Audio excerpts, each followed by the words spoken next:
She left me at the altar for her ex who showed up, so I thanked my guests and went on the honeymoon alone. Now he's ghosted her, and she's paying back my deposits.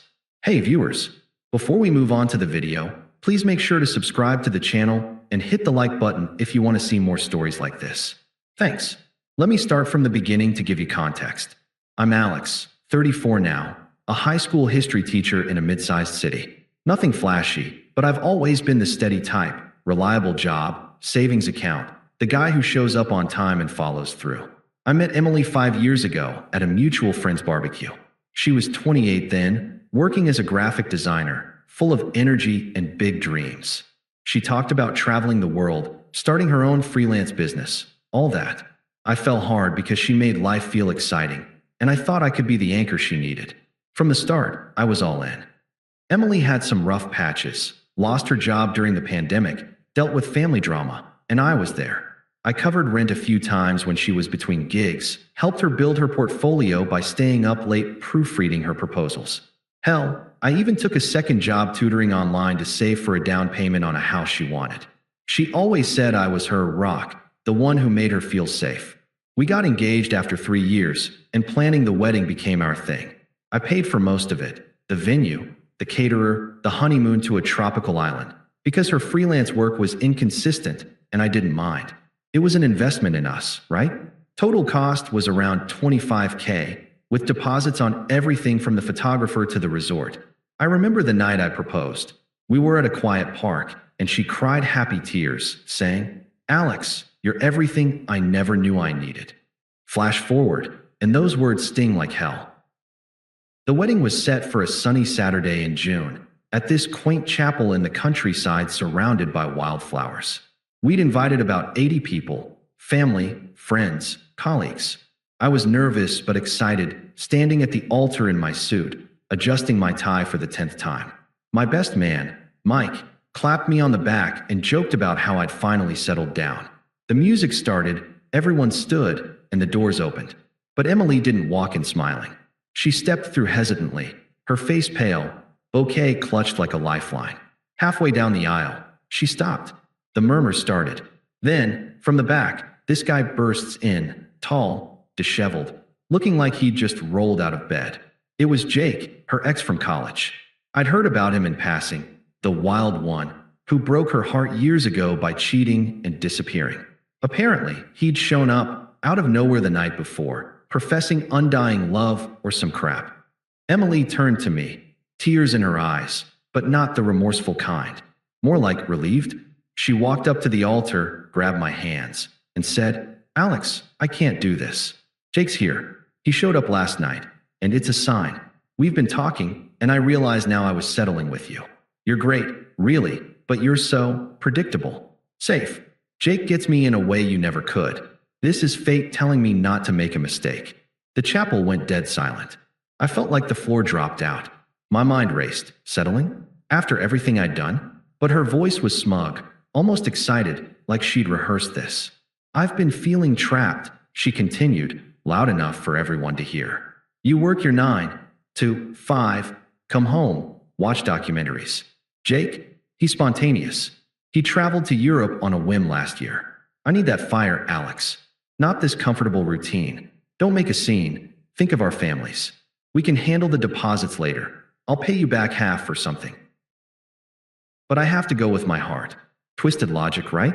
Like my stability was a flaw, and Jake's flakiness was a virtue. She justified it by saying I'd smothered her with reliability, that our life together would be boring forever. I stood there, heart pounding, guests whispering. Her mom in the front row nodded like this was normal. Jake lingered by the door, smirking. I could have yelled, begged, caused a meltdown. But something clicked, dignity over drama. I squeezed her hands once, let go, and said calmly, "If that's what you want, Emily. Good luck." Then I turned to the crowd. "Folks, I'm sorry for the inconvenience. The wedding's off. Please enjoy the reception if you want. Food's paid for. Thank you for coming." No tears, no outburst. I walked out the side door, got in my car, and drove home alone. That night, I sat in my apartment, staring at the walls. Boxes of her stuff everywhere. The confusion hit hard. How had I missed the signs? There were little things, looking back, late nights working, vague texts about old friends. But I trusted her. The unfairness burned. I'd sacrificed weekends, savings, even turned down a promotion to be home more for her. Now I was the villain for being safe? I didn't sleep much, just packed her things neatly and left them by the door. Friends blew up my phone with sympathy, but I kept responses short. No bad-mouthing her. I wasn't going to stoop. The days blurred after that. I took a week off work, fielded calls from concerned relatives. My parents were furious on my behalf, but I told them to let it go. It's done, I said. Inside, though, it was rough.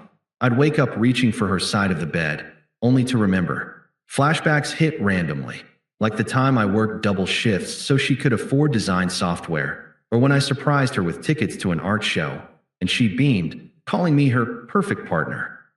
Now those memories twisted into questions. Was it all an act? Did she ever value what I gave? But I didn't wallow publicly. Instead, I focused on logistics. Canceled vendors where I could, ate the non-refundable deposits. The honeymoon was prepaid, non-transferable, 2 weeks at a resort on a sunny island, beaches and all. Friends suggested I sell it or take someone else, but I decided screw it. I'd go alone. It felt symbolic, like reclaiming something she'd ruined. So, 2 days after the non-wedding, I boarded the plane solo, carry-on in hand.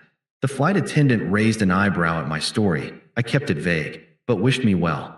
Those 2 weeks were a turning point. No distractions, just me, the ocean, and time to think. I lounged on the beach, waves crashing, journaling my thoughts for the first time ever. At first, it was all hurt. The public humiliation, guests' pitying looks, Emily's smug dismissal echoing. "You're predictable," she'd said, like it was an insult. But as days passed, confusion shifted to clarity. I hiked trails, snorkeled, ate fresh seafood at sunset.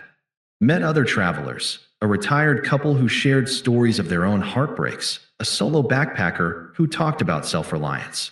No romance, just perspective. I realized I'd lost myself in the relationship, always prioritizing her dreams over mine. Teaching was fulfilling, but I'd shelved ideas like writing a history book or traveling more. By the end, the pain dulled. I wasn't angry, just detached. Emily became a lesson, not a loss. Back home, I threw myself into rebuilding. Changed the locks, donated her forgotten stuff to charity. Started therapy, not because I was broken, but to process properly. My therapist called it healthy detachment. I hit the gym, reconnected with old hobbies. Landed that promotion I'd passed on before, vice principal at my school, better pay, more impact. Mutual friends updated me sparingly. Emily and Jake had run off together, posting lovey pics online from some road trip. Her family defended her, saying I didn't fight hard enough. One cousin even texted me, "You should have stopped her at the altar, man. Be more alpha next time." Toxic BS. I ignored it. Months ticked by in quiet routine. I dated casually, nothing serious, focusing on me. No stalking her socials. I blocked her everywhere. Life felt lighter, freer. Then, around 6 months post-altar, the karma whispers started. A friend mentioned Jake had a reputation, serial dater, unstable job history. Apparently, he'd shown up because his latest fling dumped him, and Emily was a convenient rebound. They moved in together fast, but cracks showed. She quit her freelance gigs for stability with him, but he bounced between temp jobs. Mutuals said she looked stressed at gatherings I skipped. One evening, my phone buzzed with a text from an unknown number. "Alex, it's Emily. Can we talk? I think I made a huge mistake." I stared at it, feeling nothing much. No rush of vindication, just mild curiosity. But I didn't respond. That opened the floodgates. The text started innocently enough, but they ramped up quick. At first, it was that one message. "Alex, it's Emily. Can we talk? I think I made a huge mistake." I didn't reply, but 2 days later, another. "Please, Alex. Jake and I, it didn't work out like I thought. He just up and left last week. No warning, just packed his stuff while I was at work and ghosted me. I'm staying with my mom now. I know I hurt you, but can you at least hear me out?" Still nothing from me. I was at the gym when the first call came, her number popping up, unblocked by accident, I guess. I let it go to voicemail. "Alex, pick up." Her voice cracked a bit, but there was an edge. "I was wrong, okay? You were always there for me, steady and kind. Jake was exciting at first, but he turned out to be a total flake. He racked up bills on my credit card, then bailed when things got real. I'm drowning here. Lost my main client because I was too distracted with the drama. Friends are ghosting me too. They say I humiliated you publicly and it was messed up. Please call back. I need to apologize properly. Hypocrisy at its finest. She called my stability boring, but now it was a virtue? I deleted the voicemail, went back to my weights. But she didn't stop. A week later, more texts. Alex, why are you ignoring me? After everything we had. I see you're doing well. Got that promotion. Huh? Congrats. But don't you miss us? I do. Let's meet for coffee. My treat. By now, word had spread through our old circle. Mike filled me in over beers. Jake had a pattern. Charm women. Use them for a place to crash. Then vanish when responsibility knocked. Emily had quit her freelance hustle to support his dreams, whatever that meant. And now she was scrambling for gigs. Her social media went dark after a few vague posts about learning from mistakes. Mutual friends who defended her at first were pulling back. One even apologized to me, saying, "We didn't know the full story. She spun it like you were controlling." I sat with it all during quiet evenings at home. The unfairness still lingered sometimes, like how I'd sacrificed that promotion initially to help with her business loans, only for her to throw it away on a whim. But mostly, I felt pity from a distance. Not enough to engage, though. My life was moving. I started outlining that history book I'd shelved, took a weekend trip with buddies, even went on a few dates with a colleague named Sarah. Nothing serious yet, but she appreciated the predictable me without mockery. Then the desperation kicked in. About 8 months post-alter, she called again, this time late at night. I answered by mistake, half asleep. "Alex? Oh God, finally. Listen, I know I don't deserve this, but I'm in a bad spot. Jake left me with nothing. Debts, no job stability. I had to move back with my parents. Remember how you always handled the finances? I need advice, or maybe help? Just temporarily." Her voice shifted from pleading to something sharper when I stayed silent. "Why are you being so cold? You said, 'Good luck,' at the altar like you meant it. Was that all fake? I thought you loved me enough to forgive. Everyone makes mistakes. Mine was chasing excitement. But you're acting like I never mattered." I kept it brief, calm. "Emily, this isn't my problem anymore. Take care." Click. No sympathy. No, that's awful. Just facts. She didn't take the hint. The next day, her mom called. Mrs. Thompson, always a meddler. "Alex, honey, Emily's a wreck. You know how impulsive she can be. Jake was a snake. He used her and ran. She's sorry, truly. Why not give her another chance? You two were so good together. Be the bigger person. Forgive like a real man would." Toxic, right? Blaming me for not fighting again, like the altar was my fault. I replied evenly. "Mrs. Thompson, that's between Emily and me. Or rather, it isn't anymore. Please don't call again." Blocked her number. Emily's attempts escalated. Texts turned frantic. "Alex, I saw your post about the school event. Looks fun. I missed that life with you. Please, let's talk. I'll come over." Then, uninvited, she showed up at my apartment one evening. I opened the door to her standing there, eyes red, clutching a coffee like an olive branch. "Alex, thank God. Can I come in? I drove all this way." She pushed past before I could say no, pacing the living room. "Look, I get why you're mad. I was cruel at the wedding, smug, dismissive. Saying you were predictable like it was bad? That was wrong.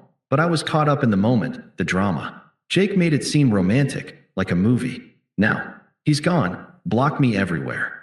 I'm isolated. Friends sided with you after hearing the truth. My family's pressuring me to fix this, but I want it for me. We can start over. I'll make it up to you." Her words dripped hypocrisy, twisting the narrative like she'd been the victim of fate, not her choices. When I didn't budge, sitting stone-faced on the couch, her tone flipped to anger. "How can you just sit there? Don't you feel anything? I humiliated myself too. You know, running off like that. Now I'm paying for it, broke and alone. You owe me a conversation at least, after all those years." "Oh, her? After the deposits? The public dump?" I stood, opened the door. "Emily, you don't get to demand anything. Leave." She stormed out, yelling over her shoulder. "Fine.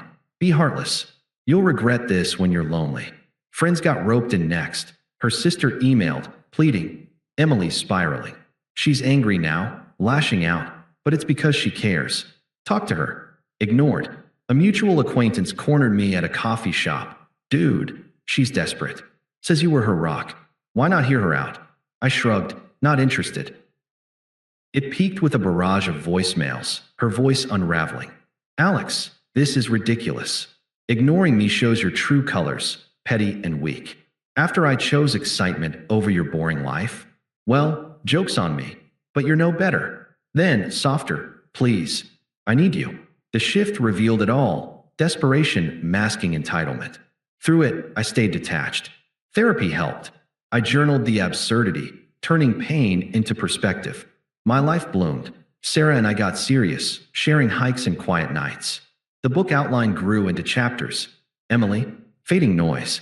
It all wrapped at our mutual friend Lisa's birthday party, 9 months after the altar fiasco. I debated skipping, but Lisa insisted. Come celebrate. You deserve fun. It was at a cozy backyard gathering, string lights and laughter. I arrived with Sarah, her hand in mine, feeling content. Then I spotted Emily across the yard, chatting awkwardly with a few holdouts. She looked worn, thinner, forced smile.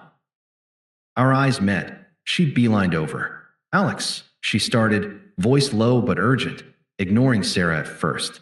I didn't know you'd be here. This is perfect. We need to talk. Jake's mess left me in debt.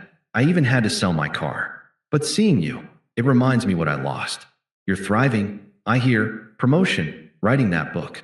I'm proud, really. Can we step aside? I realize now you were the real deal. I was stupid, chasing thrills. Let's try again. I'll repay everything. The deposits, all of it. She glanced at Sarah then, eyes narrowing. Who's this? Already replaced me. Hypocrisy peak. Acting like she hadn't ditched me publicly. I kept it realist, firm, no emotion wasted. Emily, that's not happening. The deposits? Yeah, the check you sent last month cleared. That's settled. But us? That's over. I've built something solid here. Better job, real connections, a life where I'm not a backup plan. You're irrelevant to that now. I don't think about what happened anymore. It's just a story. She pressed. But you said I was your everything once. Doesn't that count? Mirroring her logic back, you called it settling. Sounds like you got what you wanted. Excitement. Move on like I did. Her face crumpled, then twisted angry. You're cold. Enjoy your upgraded life. She stormed off, drawing stares from guests who'd witnessed the original drama. Whispers followed, she begged. After the altar, the contrast hit. Me calm with Sarah, her unraveling alone. Later, Lisa pulled me aside. Karma's a bitch, huh? Truth came out. No one's buying her excuses anymore. I nodded, but didn't gloat. Walking home with Sarah, hand in hand, I felt free. Emily's chapter? Closed. I dodged a bullet, grown from the ashes. If you're reading this, trust your dignity. It pays off. Thanks for watching. Make sure to subscribe to the channel and hit the like button. What do you think about this story? Share it in the comments.